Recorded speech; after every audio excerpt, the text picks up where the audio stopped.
A paz do Senhor, irmãos, todos que usam as revistas da Central Gospel. Eu sou o pastor Henrique, estou aqui para tentar ajudar um pouco os irmãos e vamos estudar juntos essas lições maravilhosas do terceiro trimestre de 2022. Se você deseja nos convidar para estarmos aí, entre em contato conosco. Meu telefone está 99, é o DDD do Maranhão, e o telefone 991520454.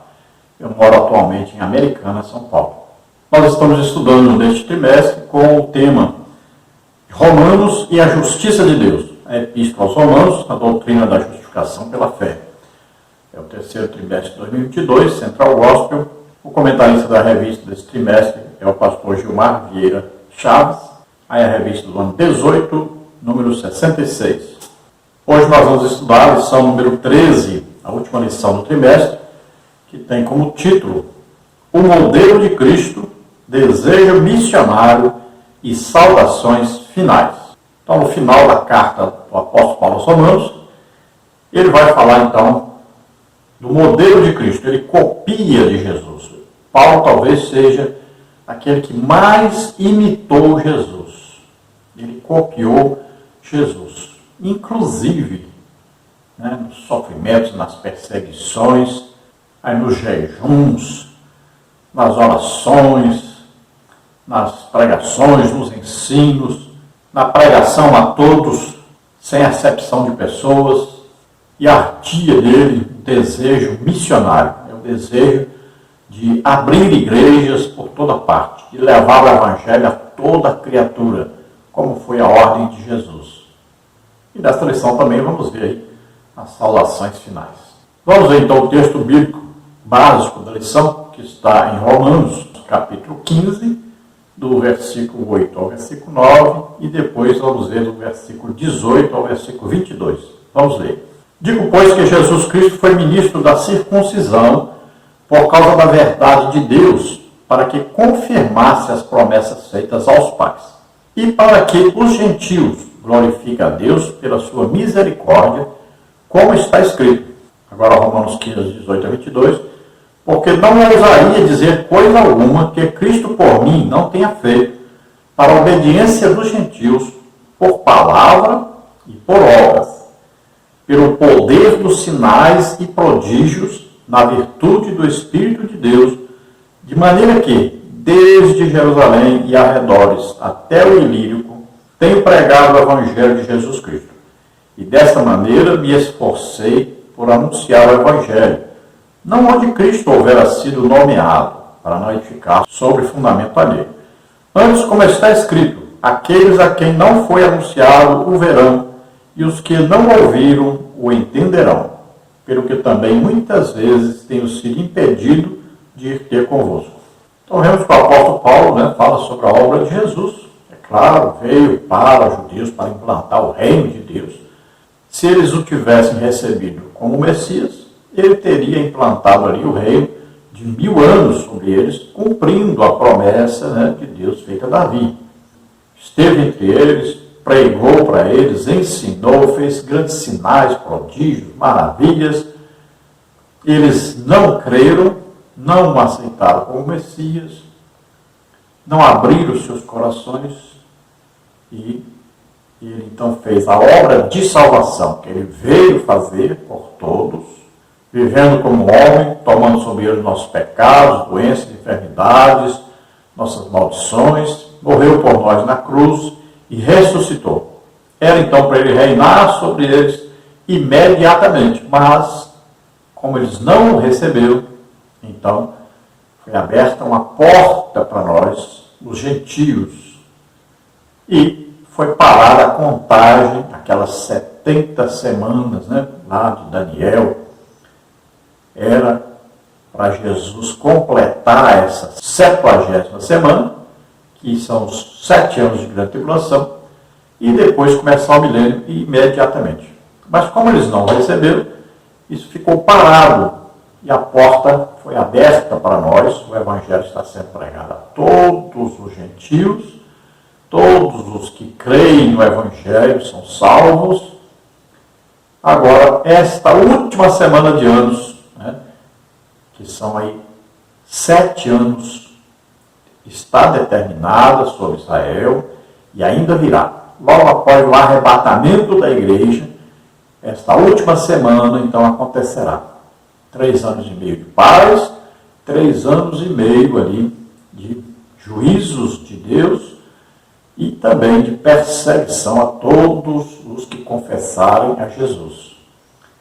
Neste tempo será pregado o Evangelho por 144 mil testemunhas, todos escolhidos dentre os judeus que pregarão o Evangelho. Todo aquele que se converter será salvo. Agora, no final da grande tribulação, então Jesus vem, desce sobre o Monte das Oliveiras e ele vai mostrar aos judeus os sinais da sua morte, tudo que fizeram com ele, e ele vai começar então, depois do juízo ali, sobre os bodes e ovelhas, vai começar a reinar sobre eles então 1000 anos, cumprindo todas as promessas que estão preditas pelos profetas. Agora lembremos que durante o tempo que Jesus esteve aqui, também ele pregou o Evangelho a quem não era judeu. Inclusive, a fé que ele elogiou foi apenas de 2 pessoas e nenhuma das 2 eram judeus. Uma foi a mulher sírio-fenícia e o outro foi o centurião romano. Então veja que algumas pessoas que não eram judeus também foram beneficiados, também ouviram o Evangelho. Quando a igreja começa, então, aí vai surgir a pregação aos judeus. No dia de Pentecostes, algumas nações que não eram judaicas ouviram, os prosélitos ali do judaísmo e levaram o Evangelho por toda parte. Então, no dia do batismo com o Espírito Santo, ali no dia de Pentecostes, aquelas nações que estavam ali, aqueles 3.000 que aceitaram, quase 3.000, então começaram a espalhar o Evangelho também por onde iam, voltando da sua viagem a Jerusalém. Depois nós vamos ver quem se destaca na pregação aos gentios, é o apóstolo Paulo, e ele vai então plantar igrejas, ele vai fazer um trabalho missionário junto com Barnabé, e depois junto com Silas, então ele faz um trabalho de abertura das igrejas por toda a parte, ali, toda a Europa, toda a Ásia e a Europa ouvem a palavra de Deus nesse tempo, e tudo confirmado com sinais, prodígios e maravilhas. Deus confirmando a palavra. E a preferência de Paulo sempre era pregar o Evangelho onde o Evangelho ainda não tinha sido anunciado. Agora, escrevendo aos Romanos, ele disse que vai passar por lá, queria ver os irmãos, queria comunicar o dom do Espírito Santo com eles, queria também abençoá-los, e queria também que eles providenciassem para que ele pudesse ir até a Espanha pregar o Evangelho e dali continuar pregando por toda parte. Mas sabemos das dificuldades e dos impedimentos pelos quais Paulo passou, até que chegou a Roma prisioneiro, mas na casa em que ele viveu ali, ele pôde pregar ainda, ensinar, ministrar curas, libertação, batismo com o Espírito Santo, ainda fez uma grande obra para Deus ali. Vamos ver o textual da lição, que está em 1 Coríntios 9,16, que diz: porque se anuncio o Evangelho, não tenho de que me gloriar. Me é imposta esta obrigação, e ai de mim se não anunciar o Evangelho. Então Paulo diz que não tinha como se gloriar de nada, porque só estava fazendo a obrigação dele, ele foi chamado para isso. Jesus disse bem claro que eu estava chamando para ele levar o Evangelho a todos os povos, até mesmo diante de reis. Então, ele está dizendo, olha, eu não tenho de que me gloriar, só estou cumprindo o desejo de Deus. E ai de mim se eu não obedecer, se eu não cumprir a tarefa que me foi designada. A palavra introdutória da lição diz assim: o apóstolo Paulo tinha motivo claro para si que a tarefa primordial da igreja é pregar o Evangelho das Boas Novas e anunciar o reino de Deus ao mundo inteiro, sem qualquer tipo de exceção. Mateus 28, 18 a 20, 1 Coríntios 9, 16 a 23. Tendo isso em mente, ele tudo fez para pregar o Evangelho e alcançar pessoas para Cristo. No sentido mais amplo, ele foi um grande evangelista, um plantador de igrejas. A sua estratégia era não edificar sobre o alicerce de outra pessoa, mas pregar Cristo em lugares onde Cristo não havia ainda sido anunciado. Romanos 15, 18 a 21. Após sua atuação missionária no lado oriental do Império Romano, a cidade de Roma passa a ser o alvo principal do apóstolo. Romanos 1, 8 a 15.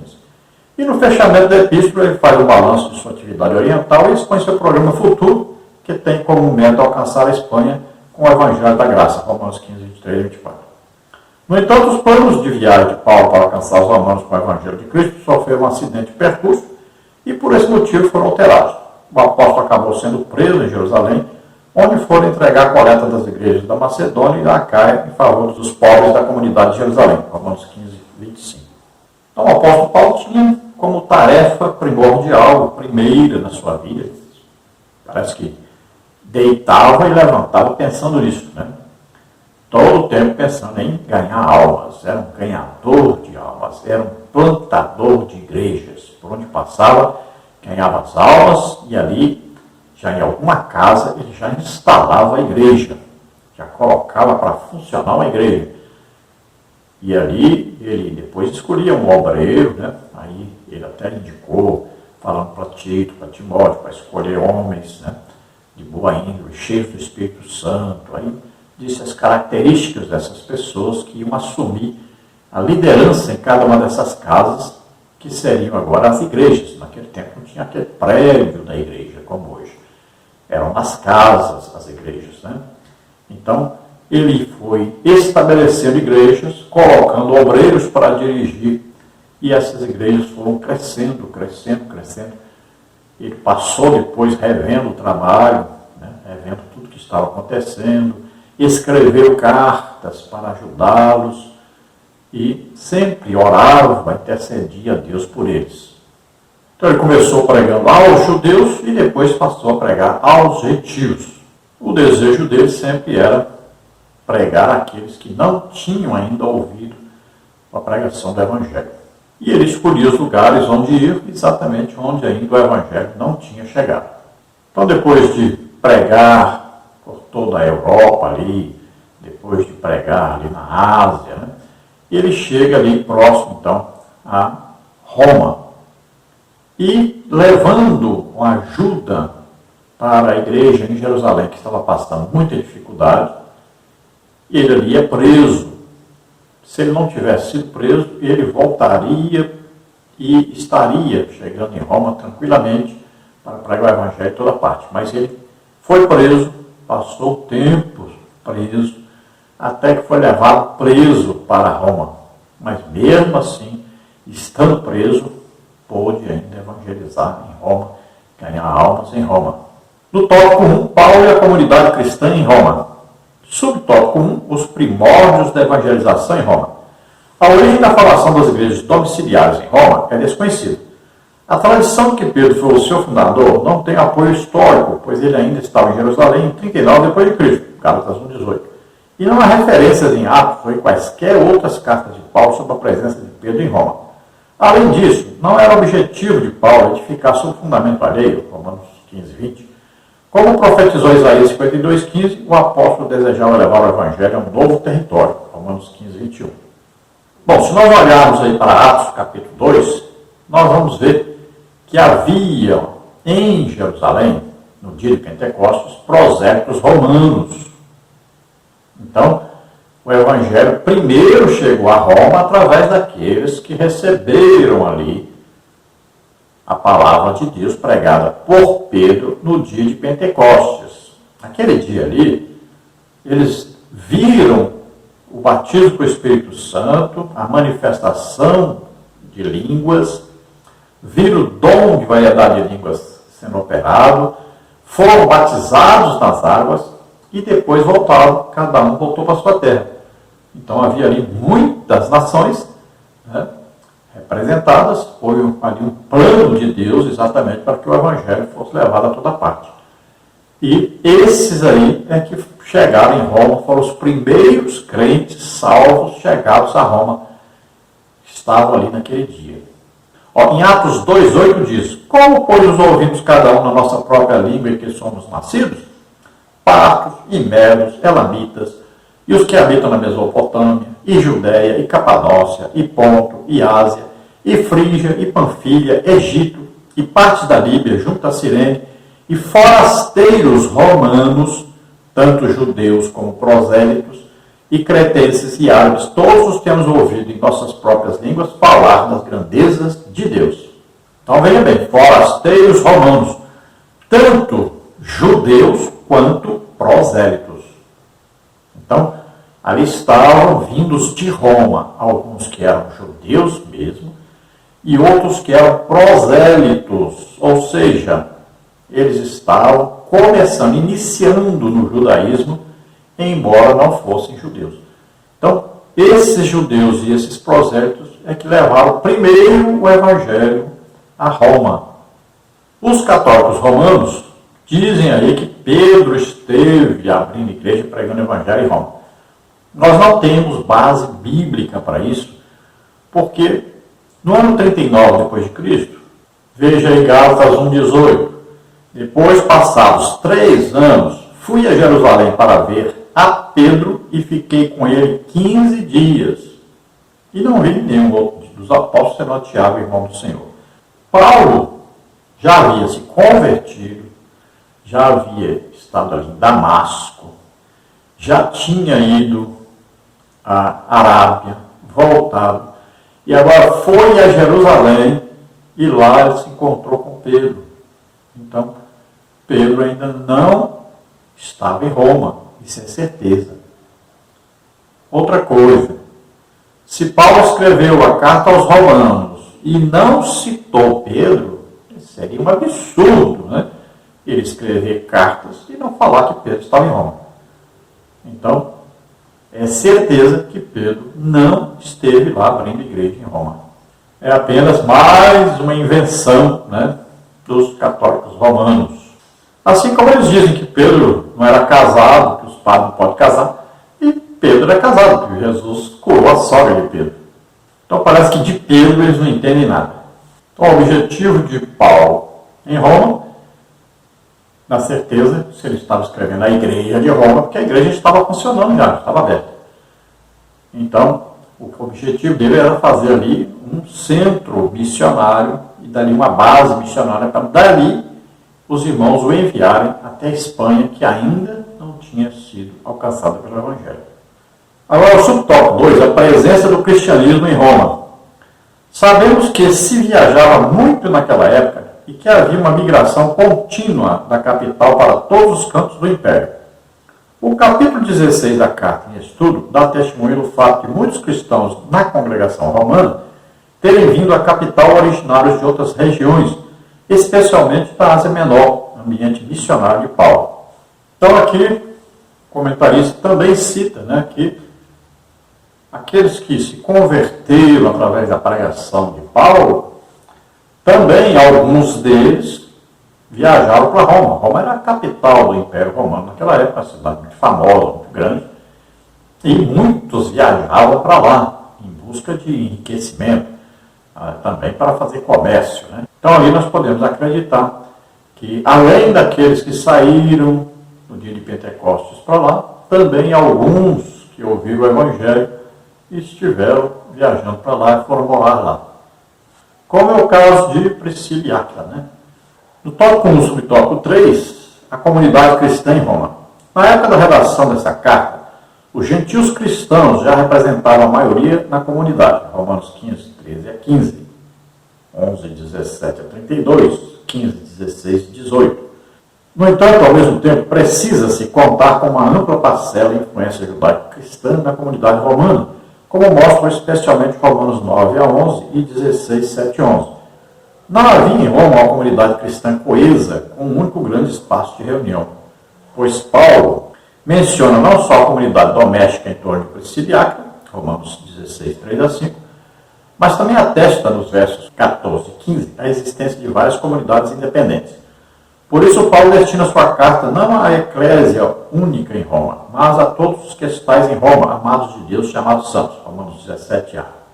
Aí eu coloquei aí eclésia, né, a reunião de cidadãos chamados para fora de seus lares, para algum lugar público, uma assembleia, grupo de cristãos, constituem um grupo e estão unidos em um só corpo. Então veja que Paulo escreveu aos romanos, mas não foi apenas a um local físico, mas a igreja que estava em Roma.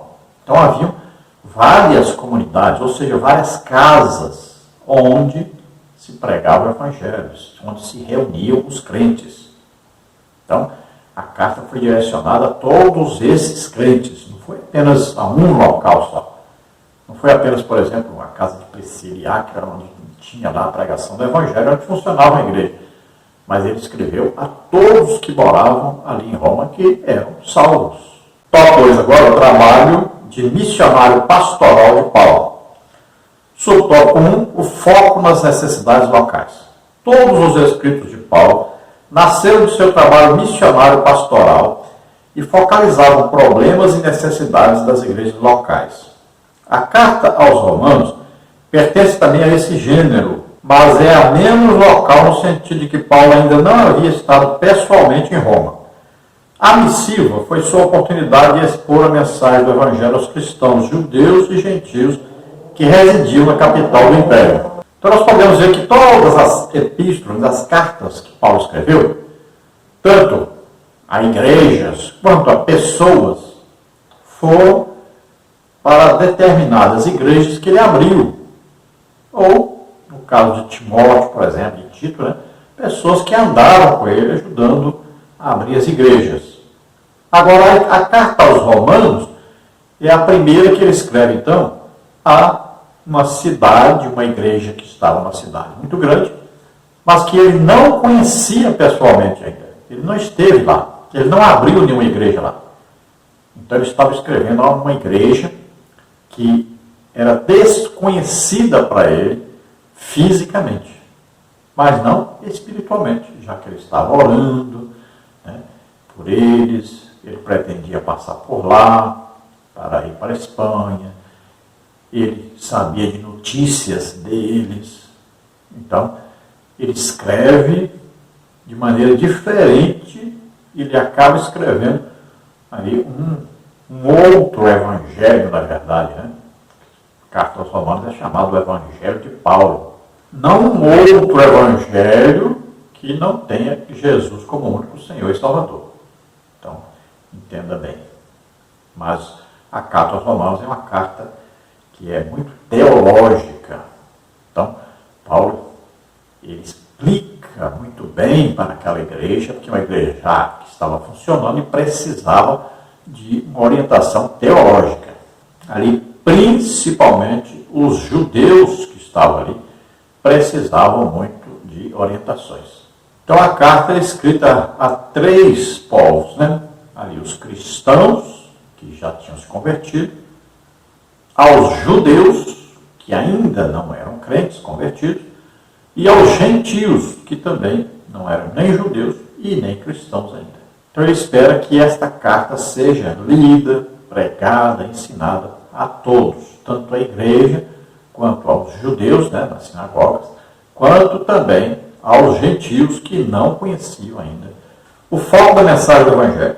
A mensagem de Paulo tem seu foco principal nos fundamentos do cristianismo, os quais ele recebeu por revelação.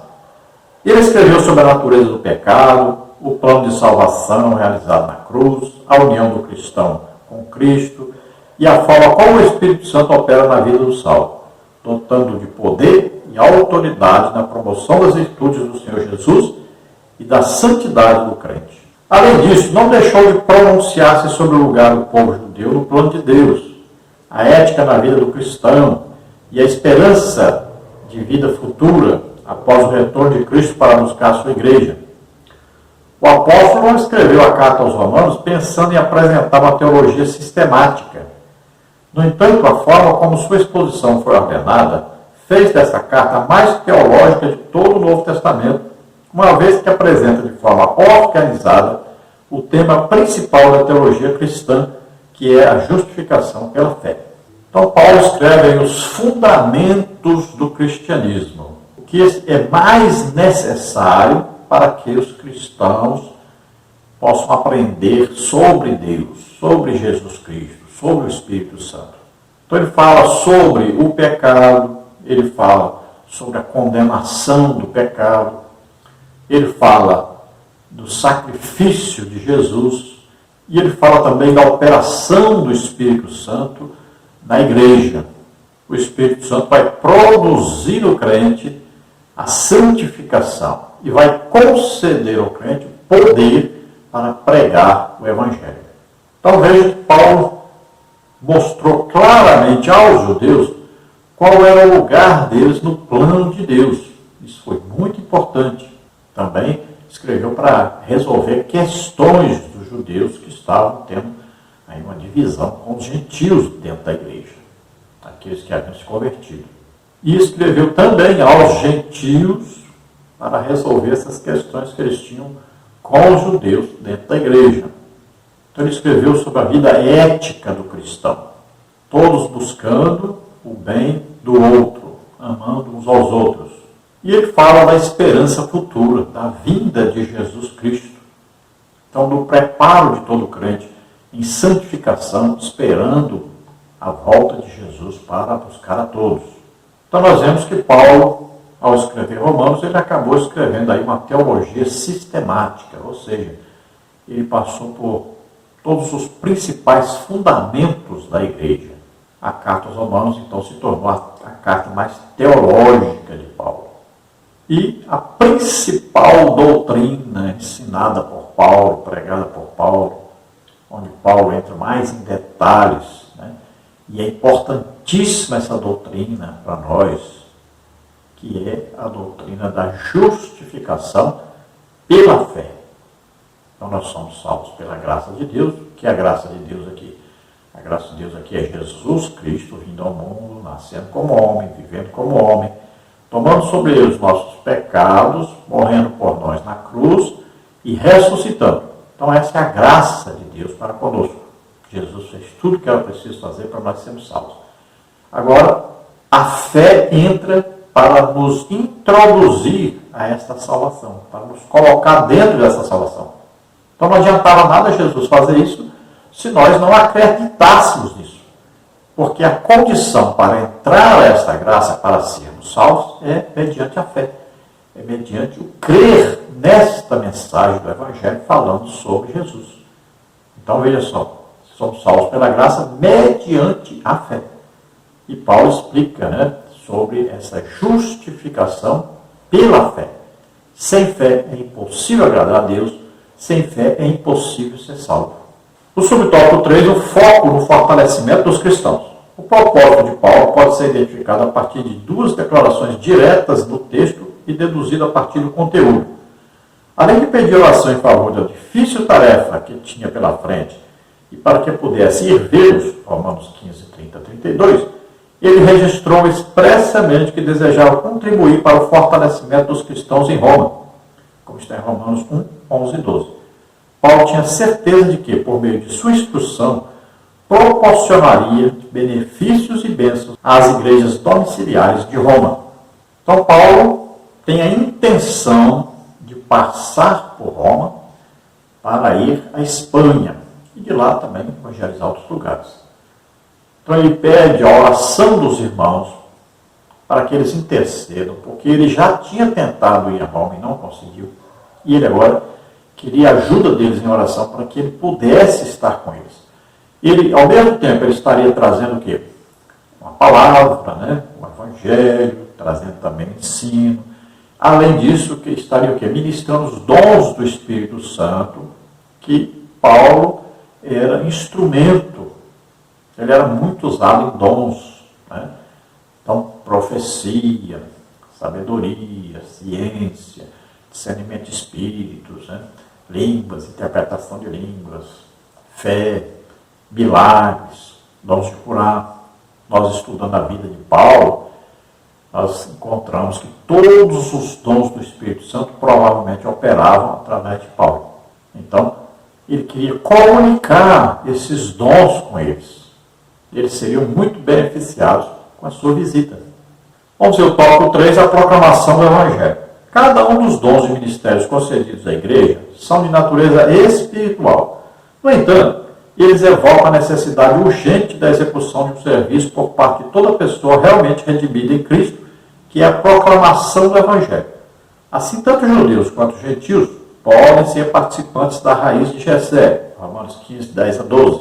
Essa raiz não é a nação de Israel, mas sim o próprio Jesus. No penúltimo capítulo da Epístola, ele cita Isaías 11, 10 para mostrar que Jesus emerge da casa de Davi e governa todas as nações, Romanos 15, 12. Assim, quando ele menciona a raiz da oliveira, ele está falando sobre o nosso Senhor Jesus Cristo. Cada um dos dons ministeriais, dos dons de Deus Pai, dos dons do Espírito Santo, todos esses dons são concedidos à igreja e são de natureza espiritual, são dons espirituais. São capacitações para que a obra de Deus seja feita, a evangelização seja feita. Então, todos esses dons operam para que haja salvação de todos. Todos os crentes devem ter como objetivo principal a salvação das almas. Então, as almas são salvas e são discipuladas e cuidadas pela igreja.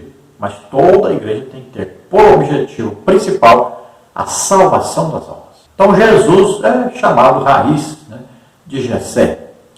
E raiz da oliveira, veja bem que essa oliveira aí, veja bem, tem os galhos que são os judeus.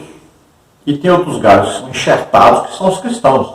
Mas a árvore, a raiz, é Jesus Cristo. Tem gente que pensa que é Israel. Não, é Jesus Cristo. Ele que dá vida. Olha bem, os galhos não produziriam frutos se esta árvore, essa raiz não desse a seiva, né? Não desse vida. Então a vida vem de Jesus. A árvore só fica em pé porque Jesus está ali. Tirou Jesus, a árvore cai. Então está ali Israel e está ali também a igreja, em Jesus Cristo. E todos devem proclamar o Evangelho. Todos devem buscar ganhar almas. No subtópico, uma tarefa da igreja. A principal tarefa da igreja na terra é a evangelização. Marcos 16, 15, 16. Mateus 28, 19 e 20, descreve o que passou a ser chamado de grande comissão. Jesus deu essa ordem aos apóstolos pouco antes de ascender aos céus. Esse comando praticamente resume o que Jesus esperava que os apóstolos e todos os seus seguidores fizessem em sua ausência. Então, olha, a principal tarefa da igreja, o principal objetivo da igreja, todos devem estar unidos com o mesmo propósito, a evangelização, é ganhar almas. Toda a igreja deve estar envolvida nisso. Todos. Aqueles que cantam, aqueles que pregam, aqueles que ensinam, aqueles que são apenas membros e não têm trabalho específico, todos têm que estar envolvidos no mesmo objetivo, que é a salvação das almas. É para isso que nós somos chamados. Se fosse para a gente ficar só glorificando, exaltando a Deus, adorando a Deus, a gente aceitava Jesus, morria na mesma hora, ia para o céu, pronto. Mas por que nós estamos aqui na terra? Para evangelizarmos, para ganharmos almas, para levarmos o evangelho a toda a criatura. Por isso Jesus deu a ordem. Ide, olha, ensinai todas as nações, batizando-os em nome do Pai, do Filho e do Espírito Santo. Mateus 28. Olha, ide por todo mundo, pregar o evangelho a toda a criatura. Quem crê e for batizado será salvo, porém quem não crê será condenado. Olha aí, Marcos 16. E vai por aí. A grande comissão está em todos os evangelhos. Então, essa grande comissão que nós chamamos quer dizer o ide de Jesus. Ele mandou, ele não pediu nem aconselhou, ele mandou que todos pregassem o evangelho a todas as criaturas. Que todos fossem ouvintes do evangelho para que pudessem ter a oportunidade de serem salvos. Por quê? Porque a pessoa precisa ouvir o evangelho, precisa crer quando ouvir, para ser salvo. No subtópico 2, o evangelho é o poder de Deus. A abundância de citações sobre a salvação das cartas paulinas mostra claramente que por trás de Romanos 1,16 está a escritura que Paulo lê, tendo Cristo e sua obra como figura central.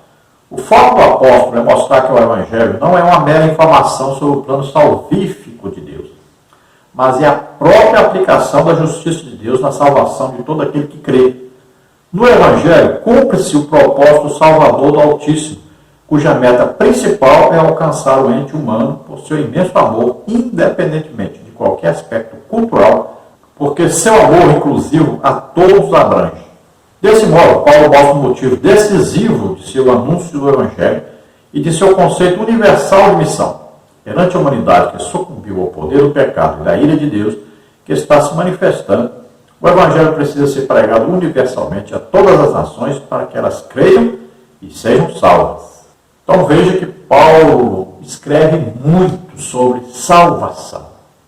Não é apenas que as pessoas saibam sobre o plano de Deus para a salvação de todos, mas é para que eles ouçam o Evangelho. Porque ele sabe que se a pessoa ouvir o Evangelho, essas palavras têm poder de salvação.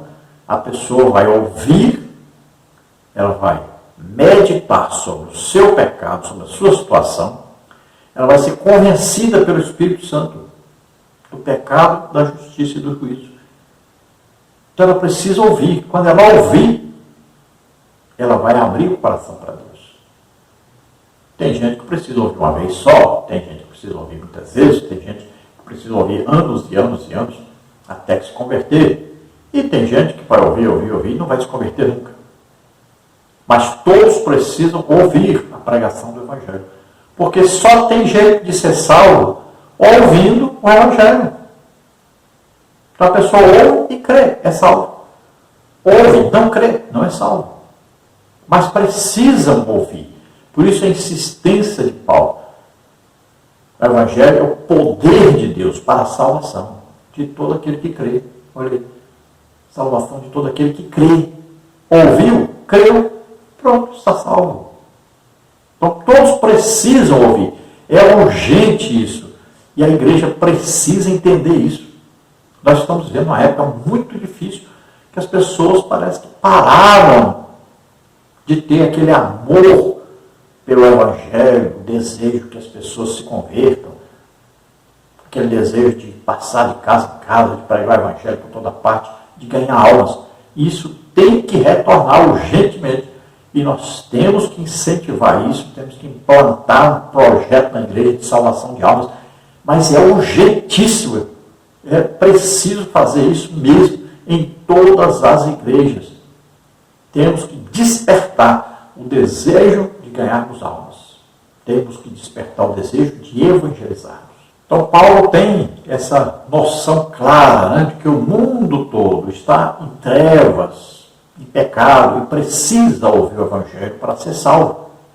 Porque aí vai haver o arrependimento do pecado, o nascer de novo. Então é preciso anunciar o Evangelho em toda parte. E Paulo fala que aquele que ouve e crê é salvo. Paulo fala em Romanos 10, por exemplo, se com a tua boca confessares ao Senhor Jesus, em teu coração creres que Deus ressuscitou dos mortos, serás salvo. Porque com a boca se faz confissão a respeito da salvação, com o coração se crê. Olha só. E ele diz, mas como crerão se não ouviram? E como vão ouvir se não há quem pregue? E como pregarão se não forem enviados? Olha só. Esse é o cerne da questão. A igreja precisa evangelizar. A igreja precisa ter missionários, tanto dentro da cidade, onde está localizado o prédio da igreja, quanto em todo o mundo. É preciso fazer missões. Você quer um segredo para que a igreja cresça, desenvolva? É simples. Faça missão. Quantas igrejas nós temos conhecido que não tem nenhum missionário? Nós temos que enviar missionários para as nações. Temos que fazer o trabalho de evangelização.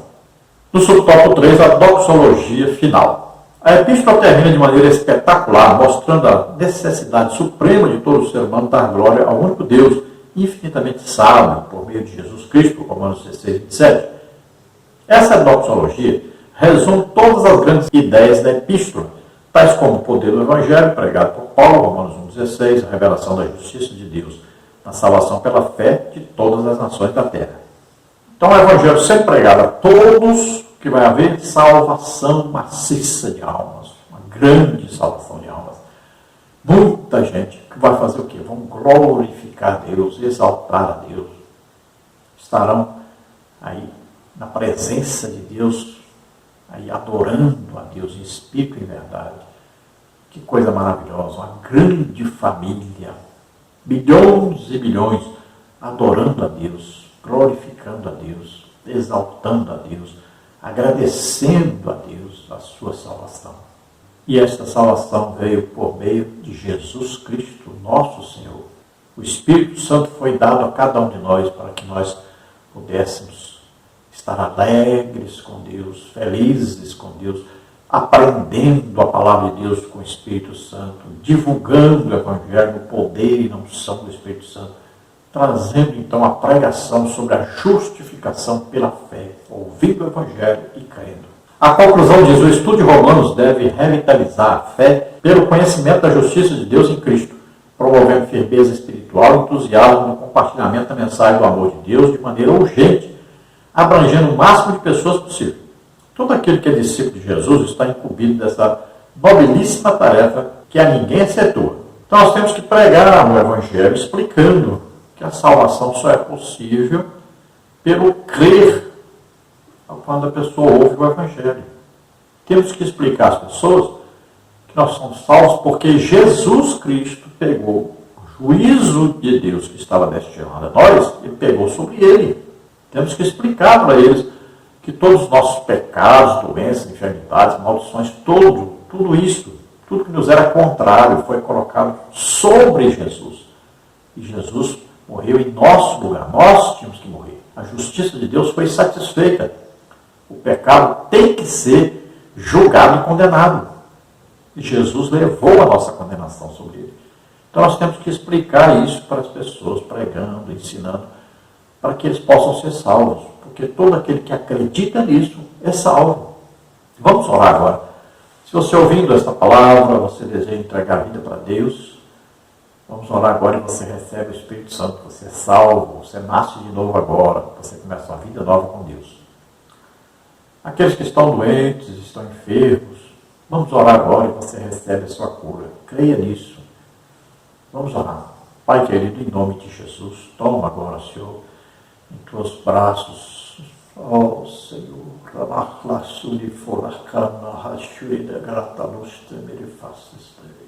toma em teus braços essas vidas que se chegam a ti, Senhor, arrependidos dos seus pecados. Perdoa-lhes, Senhor.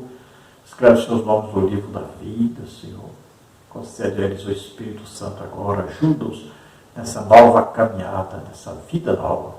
Em nome de Jesus, te pedimos, Senhor, toca agora nessas vidas que estão doentes, estão enfermos. Solta agora toda doença, toda enfermidade. Solta. Sai deles em nome de Jesus.